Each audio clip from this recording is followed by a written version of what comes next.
সবাই কেমন আছেন? আমার ব্লগ ভিডিওতে আপনাদের সবাইকে ওয়েলকাম।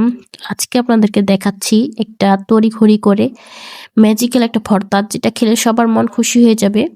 এটা হলো গরুর মাংসের ভর্তা। তো এটার রেসিপি যদি আপনারা চান আলাদা করে, তাহলে আমার মার কুকিং চ্যানেলে ঘুরে আসতে পারেন। সেখানে কিন্তু আমরা ডিটেইলসে সব দিয়ে দিছি। তো উপরে ভাতের উপরে যে ভর্তাটা দেখতেছেন ওইটা হলো গরুর মাংসের ভর্তা। আর সাইডে হলো আম্মু হাতে মাখায়া ছোট মাছ বসাইছিল। তো ওইটা আবার টেনে একটু পড়ে গেছিল। পোড়া, পোড়া ছোট মাছটা খেতে কিন্তু খুবই ভাল লাগে। তো আমি ৩ টাই নিছি। আম সাথে আবার বাঁধাকপি ভাজি ছিল। ভাজি ভর্তা হলে কি আর ভাতের সাথে তরকারি লাগে? এটা দিয়েই পুরা ভাত শেষ করে ফেলা যায়।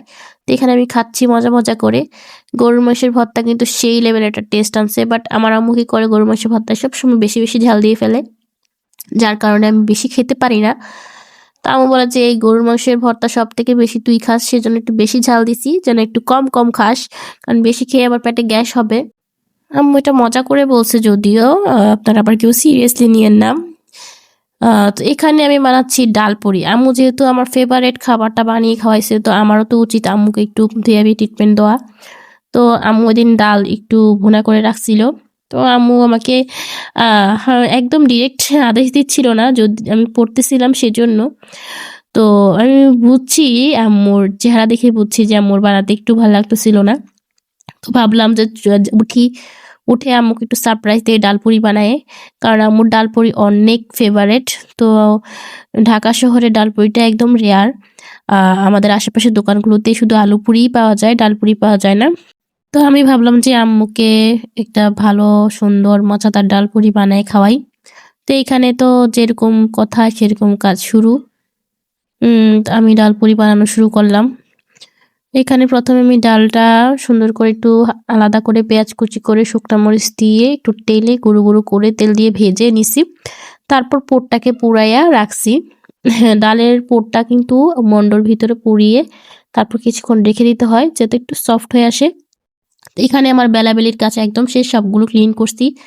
ক্লিন না করলে আম্মু আবার বকা দিবে, কারণ আম্মু পুরো রান্নাঘর একদম ক্লিন অ্যান্ড ক্লিয়ার করে গেছে। আমার পিচ্চি ভাইয়ের জন্য তো কাজ টাজ বেশি একটা ভালো করে করতে পারে না, অনেক পরিশ্রম করে। আমার পিচ্চি ভাইটাকে সামলানো লাগে, আবার রান্নাঘরের কাজও সামলানো লাগে। আমি যেহেতু এই কয়দিন একদমই পারতেছি না আমাকে হেল্প করতে। পরীক্ষা আসলে যেন ঘরের থেকে আমার দূরত্ব বেড়ে যায়, কাজের থেকেও দূরত্ব বেড়ে যায়। কাজকে ভয় পাই, বাট ঘরের কাজ যদি ঘরের মেয়েরা না করে ঘরটা তেমন সুন্দর দেখায় না। তো আম্মুর উপর বেশি প্রেশার পড়ে যায়। তো এখানে সব ক্লিন অ্যান্ড ক্লিয়ার করে রাখছি যেন আম্মুর কষ্ট না হয় পরের বার কাজ করতে আসলে। আর এমনিও রান্নাঘরে আসার পরে যদি রান্নাঘরটা একদম ক্লিন ক্লিয়ার দেখা যায়, তাহলে কাজেও মন বসে আর দেখতেও ভাল লাগে, শান্তি লাগে একটা মনে। তো এখানে আমি একটা, একটা করে সবগুলো পুরি ভেজে নিচ্ছি। দেখেন পুরিগুলো কিন্তু দেওয়ার সাথে, সাথে আস্তে, আস্তে করে কত সুন্দর করে ফুলতেছে। এরকম ফোলা পুরি কার না খেতে ভালো লাগে? আপনাদের কেমন লাগে ডালপুরি সেটা বললেন আমাকে। আপনাদের কাদের ডালপুরি পছন্দ আর কাদের আলু পুরি পছন্দ? এটা নিয়ে একটা ভোটিং হলে মনে হয় ভালো হয়। কারণ বেশিরভাগ মানুষকে দেখছি আমি আলু পুরি পছন্দ। আবার আমার আম্মুর মতো যারা পাবলিক ওরা আবার ডাল পুরি পছন্দ করেন। আর লুচি বা পুরি বানাতে হলে ঠান্ডা পানি দিয়েই মন্ডটা রেডি করা ভালো। ঠান্ডা পানি দিয়ে কিন্তু রেডি করলে এভাবে সাথে, সাথে ফুলে যায়। বাট যদি গরম পানি ইউজ করেন তাহলে তেলটা কিন্তু বেশি টানবে। বেশি তেল খাবে লুচি পুরিতে। তাই সবসময় চেষ্টা করবেন ঠান্ডা পানির ভিতরে মন্ডটা তৈরি করতে। আর ঠান্ডা পানি দিয়ে যখন তৈরি করবেন তারপর মেখে কিছুক্ষণ রেখে দিবেন যাতে একটু মুলায়ম আর নরম হয়। আর উপরে একটু তেল মাখিয়ে নিবেন, ধরতে যেন সুবিধা হয়।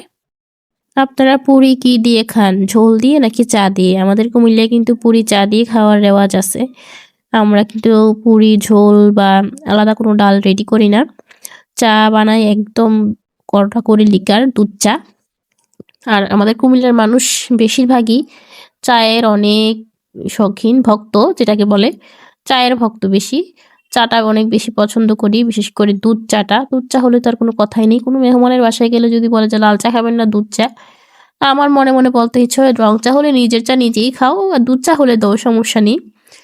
তো এখানে আমার পুরি খাওয়া শেষ। আমার পরে খাওয়ার পরে মনে হলো যে একটু ভিডিও তো করলাম না আপনাদেরকে দেখানোর জন্য। তা আমার ভাইকে বললাম, তুই তো এখনো খাস নাই, তোরটা ধর দেখি একটু ভিডিও করি। আমি আবার এখানে পুরি বানালাম, আমার ভাই আবার বাহির থেকে আবার চিকেন ফ্রাই আনলো। চিকেন ফ্রাইটা কিন্তু দেখতে খুব লোভনীয় লাগছিল, যদি এটা আফরামির জন্য আনছে। আমার পিচ্চি ভাই কিন্তু খেতে পারে না, তাও সামনে নিয়ে বসে আছে, ওরটাও আগে খাবে। ও আবার ভাগের জিনিস কেউকে দেয় না। যদিও আমরা এখানে শেয়ার-টেয়ার করে খাচ্ছিলাম। পুরি খাওয়ার পরে পেটে একদমই জায়গা ছিল না, তাও খেলাম। ভালোই লাগছে। টেস্ট ভালো লাগছে তাই পেটেও জায়গা হয়ে গেছে। তো আজকের জন্য এটুকুই। সবাই ভালো থাকবেন। আল্লাহ হাফেজ।